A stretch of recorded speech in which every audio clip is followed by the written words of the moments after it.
Hey peeps, Tyler here with my December 2024 book haul. I have The Last Freakshow, Book 1, Flame and Fortune by S.E. Johnson.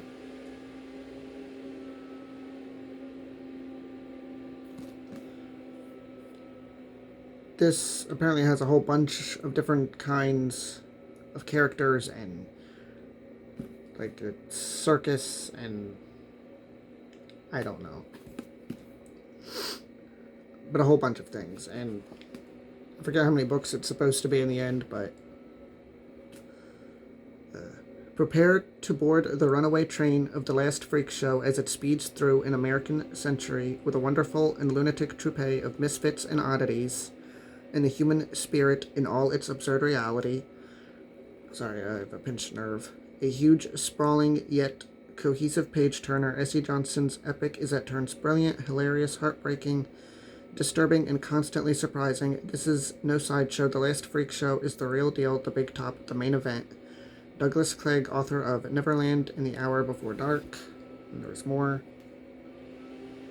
I'm excited to get to this because of what I've heard about it and from friends. It sounds very interesting, but I need to read it, which I plan to start soon. In The Shallows, What the Internet is Doing to Our Brains by Nicholas Carr.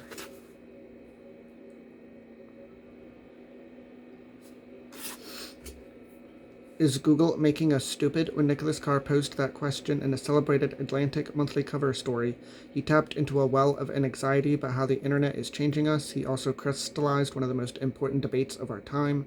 As we enjoy the net's bounties, are we sacrificing our ability to read and think deeply?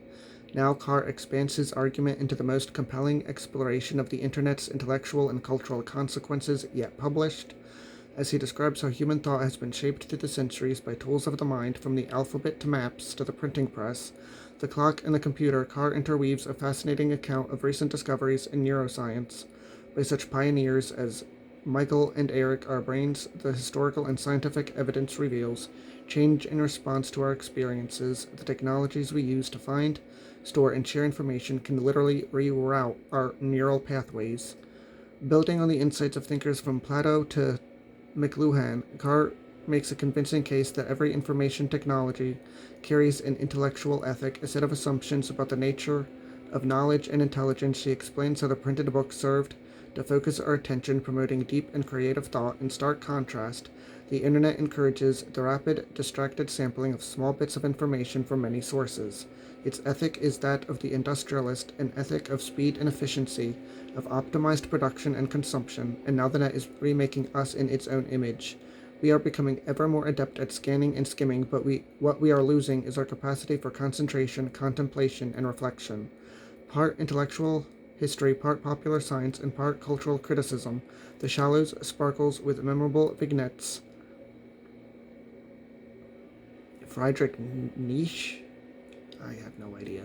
Wrestling with a typewriter, Sigmund Freud dissecting the brains of sea creatures, Nathaniel Hawthorne contemplating the thunderous approach of a steam locomotive, even as it plumbs profound questions about the state of our modern psyche. This is a book that will forever alter the way we think about media and our minds. And also, where the hell did synopsises go on books? Please bring them back. I don't want to see a whole bunch of blurbs. I want to see a synopsis. That's why I had to read, even though I have that physically, that's why I had to read that on there. And I can't even find one for The Last Freak Show. I could only find blurbs.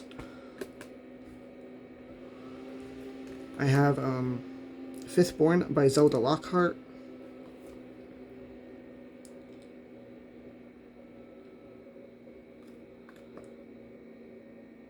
When Odessa Blackburn is 3 years old, her beloved grandmother dies, and so begins her story, set in St. Louis, Missouri, and rural Mississippi. As the fifth born of 8 children, Odessa loses her innocence at first when her drunken father sexually abuses her, and then again when she alone witnesses her father taking the life of his own brother. Fifth Born is Zelda Lockhart's debut novel, lyrically written and powerful in its exploration of how secrets can tear apart lives and families. It is a story of love, longing, and redemption, as Odessa walks away from those whom she believes to be her kin to discover the true meaning of family. So this is something that's been on my want to read for years, and I finally got it. Because it used to be on, probably still is, on Everend, but I no longer have Everend. So I bought it. Many Lives, Many Masters by Brian L. Weiss. The true story of a prominent psychiatrist, his young patient, and the past life therapy that changed both their lives.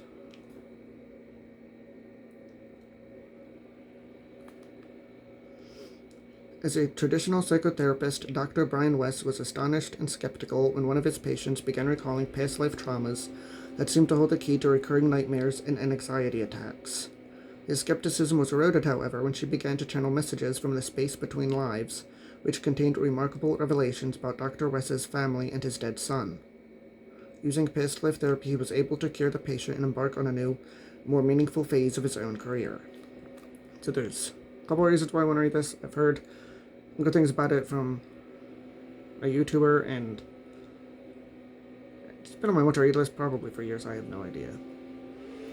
I'm not sure about, like, this might include, I'm pretty sure this includes hypnosis, which I've never really believed in.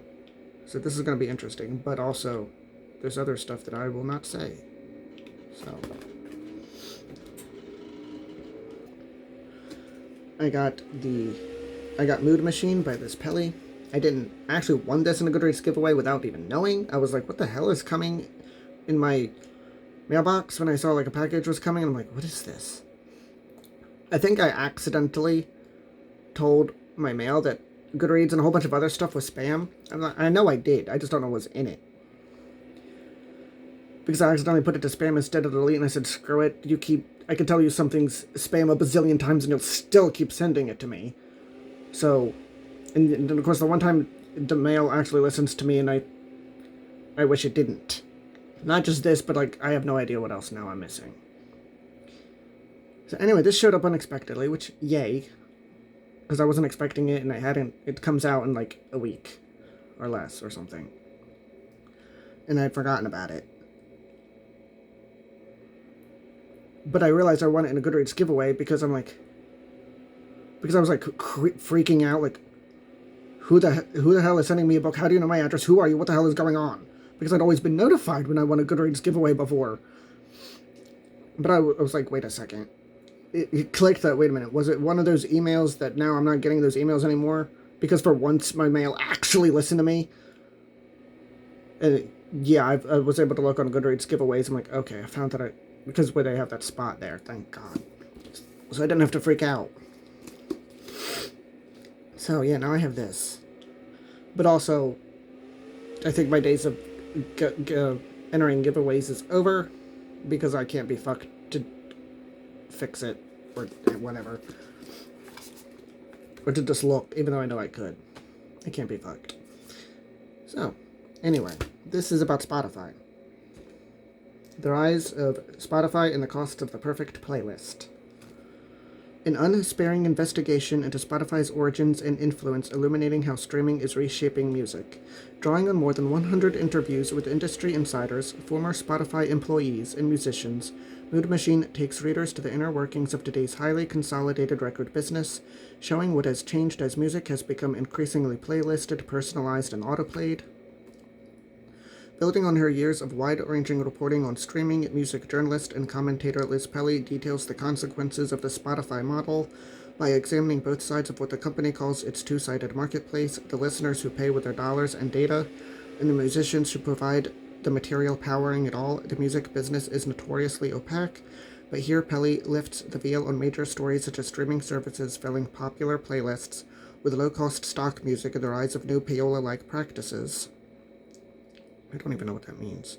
For all of the inequities exacerbated by streaming, Pelly also finds hope in chronicling the artist-led fight for better models, pointing toward what must be done collectively to revalue music and create sustainable systems, a timely exploration of a company that has become synonymous with music. Mood Machine will change the way you think about and listen to music.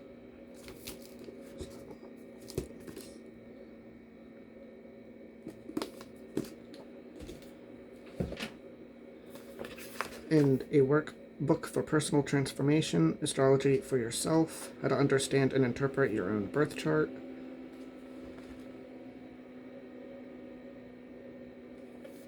By Douglas Bloch and Demetra George, authors of Asteroid Goddesses. Absolute novices who have discovered this book rave about its clarity, comprehensiveness, and above all, effectiveness. Astrology for Yourself introduces you to the language, art, and science of astrology by investigating the subject you know best, you. This book contains a unique, programmed learning text that walks you through a step-by-step series of simple exercises and journal entries, so that by the time you're done with the book, you'll have your own complete interpretation of your birth chart and you'll understand why the astrological symbolism means what it means. Aside from providing a wealth of knowledge about your birth chart and therefore yourself, Astrology for Yourself promotes personal growth and change in your life. By filling out the workbook, you will gain one or more of the following benefits: a basic understanding of your talents, abilities, and strengths and how you can best express them in your life, an overall understanding of your life's meaning and purpose, insights into your life's challenges and how you can transform them into opportunities, a deeper and more comprehensive understanding of a variety of important dimensions of your life, such as career and vocational needs, relationship needs, health, finances, child rearing, your major life cycles, when they will occur and what they mean. No matter what your level of astrological interest or experience, Astrology for Yourself offers an innovative approach to personal growth that promises to transform the quality of your life. I've been learning astrology for the past couple of months. I'm still very much a beginner. So yeah.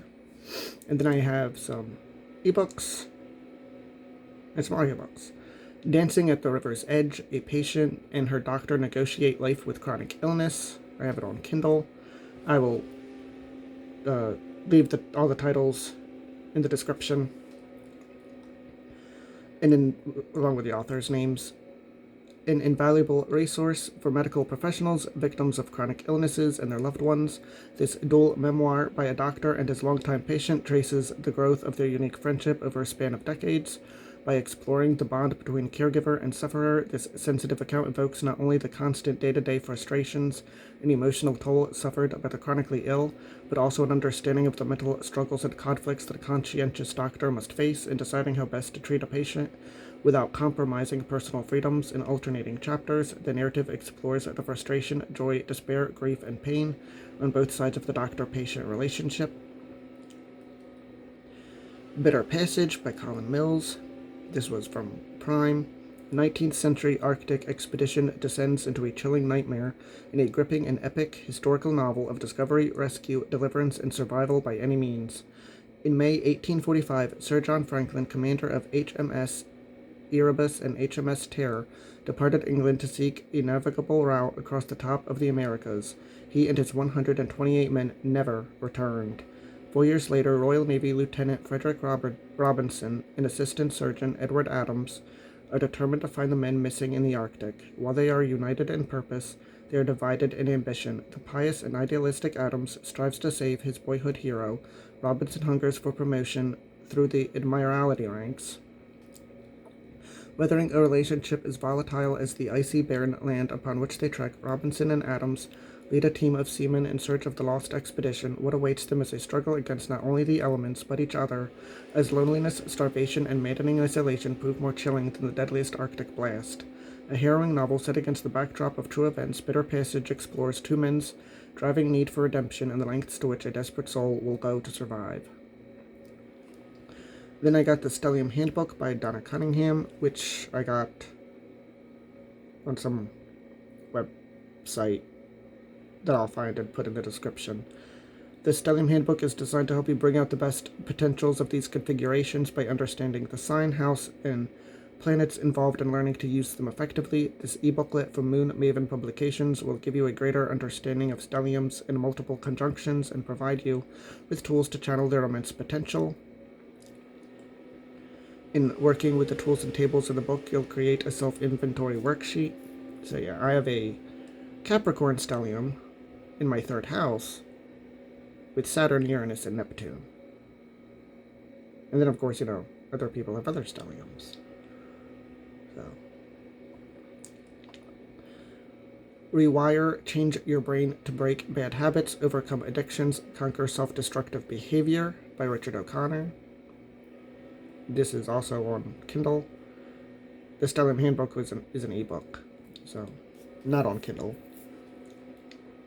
So Rewire, Change Your Brain to Break Bad Habits, Overcome Addictions, Conquer Self-Destructive Behavior by Richard O'Connor. We humans tend to get in our own way time and time again, whether it comes to not speaking up for ourselves, going back to bad romantic partners, dieting for the upteenth try, or acting on any of a range of bad habits we just can't seem to shake. In Rewire, renowned psychotherapist Richard O'Connor, PhD, reveals exactly why our bad habits die so hard. We have two brains, one a thoughtful, conscious, deliberative self, and the other an automatic self that makes most of our decisions without our attention. Using new research and knowledge about how the brain works, the book clears a path to lasting, effective change for behaviors that include procrastination, overeating, chronic disorganization, staying in bad situations, excessive worrying, risk-taking, passive aggression, self-medication. Bringing together many different fields in psychology and brain science, Dr. O'Connor gives you a roadmap to overcoming whatever self-destructive habits are plaguing you. With exercises throughout the book, we can rewire our brains to develop healthier circuitry, training the automatic self to make wiser decisions without having to think about it, ignore distractions, withstand temptations, see ourselves in the world more clearly, and interrupt our reflexive responses before they get us in trouble. Meanwhile, our conscious minds will be freed to view ourselves with compassion at the same time as we practice self-discipline. By learning valuable skills and habits, including mindfulness, self-control, confronting fear, and freeing yourself from mindless guilt, we can open ourselves to vastly more successful, productive, and happy lives. The book even demystifies how to overcome what Dr. O'Connor calls the undertow, the mysterious force that sabotages our best efforts when we're just on the edge of victory, for long-lasting change. Offering a valuable science-based new paradigm for rewiring our brains, Rewire is a refreshing guide to becoming a healthier, happier self. And Horror Movie by Paul Tremblay. I have not read any Paul Tremblay, to my recollection. My apologies if I have and I've forgotten. A chilling twist on the cursed film genre. In June 1993, a group of young guerrilla filmmakers spent 4 weeks making Horror Movie, a notorious, disturbing art house horror flick. The weird part, only 3 of the film's scenes were ever released to the public, but Horror Movie has nevertheless grown a rabid fan base. 3 decades later, Hollywood is pushing for a big-budget reboot. The man who played the Thin Kid is the only surviving cast member. He remembers all too well the secrets buried within the original screenplay, the bizarre events of the filming, and the dangerous crossed lines on set that resulted in tragedy. As memories flood back in, the boundaries between reality and film, past and present, start to blur. But he's going to help remake the film, even if it means navigating a world of cynical producers, egomaniacal directors, and surreal fan conventions. Demons of the past be damned, but at what cost?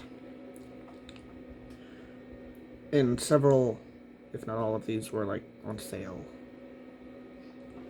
Because BookBub, which was one of the things, but I actually just started going to BookBub, and now I just look at that.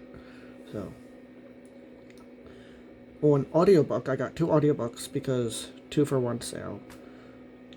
And I had 1 credit. So tomorrow will be different. Love, Loss, and the Fight for Trans Equality by Sarah McBride. A timely and captivating memoir about gender identity set against the backdrop of the transgender equality movement by leading activist and the National Press Secretary for the Human Rights Campaign, the nation's largest LGBTQ civil rights organization. Sarah McBride is on a mission to fight for trans rights around the world, but before she was a prominent activist and before she became the first trans person to speak at the Democratic National Convention in 2016, she was a teenager struggling with her identity. With emotional depth and unparalleled honesty, Sarah shares her personal struggle with gender identity, coming out to her supportive but distraught parents and finding her way as a woman. She inspires readers with her barrier-breaking political journey that took her, in just 4 years, from a frightened, closeted college student to one of the nation's most prominent trans activists walking the halls of the White House, passing laws, and addressing the country in the midst of a heated presidential election. She also details the heartbreaking romance with her first love and future husband Andy, a trans man and activist who passed away from cancer in 2014, just days after they were married. Sarah's story of identity, love, and tragic loss serves as a powerful entry point for readers who want to gain a deeper understanding of gender identity and what it means to be openly trans. From issues like bathroom access to healthcare, identification in schools, Sarah weaves the important political milestones, cultural and political debates, and historical context into a personal journey that will open hearts and change minds. Tomorrow Will Be Different highlights Sarah's work as an activist on the key issues at the forefront of the fight for trans equality, providing a call to arms and empowering look to the road ahead. The fight for equality and freedom has only just begun. And this was published in 2018. And last but not least, Complex PTSD From Surviving to Thriving by Pete Walker. I don't know why I said not least. I haven't read any of these yet. This is a haul. But I have complex PTSD, CPTSD, and wrote this book from a perspective of someone who has experienced a great reduction of symptoms over the years. I read that sentence. Even though I do have CPTSD, but I did not read the book. But I also wrote it from the viewpoint of someone who has discovered many silver linings in the long, windy, bumpy road of recovering from CPTSD. I felt encouraged to write this book because of thousands of email responses to the articles on my website that repeatedly expressed gratitude for the helpfulness of my work, and often echoed comments sounded like this: "At last someone gets it. I can now see that I am not bad, defective, or crazy, or alone." The causes of CPTSD range from severe neglect to monstrous abuse. Many survivors grow up in houses that are not homes, in families that are as loveless as orphanages and sometimes as dangerous. If you felt unwanted, unliked, rejected, hated, and or despised for a lengthy portion of your childhood, trauma may be deeply ingrained in your mind, soul, and body. This book is a practical, user-friendly self-help guide to recovering from the lingering effects of childhood trauma and to achieving a rich and fulfilling life. It is copiously illustrated with examples of my own and my clients' journeys of recovering. This book is also for those who do not have CPTSD but want to understand and help a loved one who does. This book also contains an overview of the tasks of recovering and a great many practical tools and techniques for recovering from childhood trauma. It extensively elaborates on all the recovery concepts explained on my website and many more. However, unlike the articles on my website, it is oriented toward the layperson. As such, much of the psychological jargon and dense concentration of concepts in the website articles has been replaced with expanded and easier-to-follow explanations. Moreover, many principles that were only sketched out of the articles are explained in much greater detail. A great deal of new material is also explored. Key concepts of the book include managing emotional flashbacks, understanding the 4 different types of trauma survivors, differentiating the outer critic from the inner critic, healing the abandonment depression that comes from emotional abandonment and self-abandonment, self-reparenting and reparenting by committee, and deconstructing the hierarchy of self-injuring responses that childhood trauma forces survivors to adopt. The book also functions as a map to help you understand the somewhat linear progression of recovery, to help you identify what you have already accomplished, and to help you figure out what is best to work on and prioritize now. This in turn also serves to help you identify the signs of your recovery and to develop reasonable expectations for the rate of your recovery. I hope this map will guide you to heal in a way that helps you to become an unflinching source of kindness and self-compassion for yourself, and that out of that journey you will find at least one other human being who will reciprocally love you well enough in that way. So, those are the books that I got for December. Let me know if you've read any of them, if you want to read any of them, what you've got in December. Thank you for watching, and have a nice day. Did I say my whole outro? I have no idea.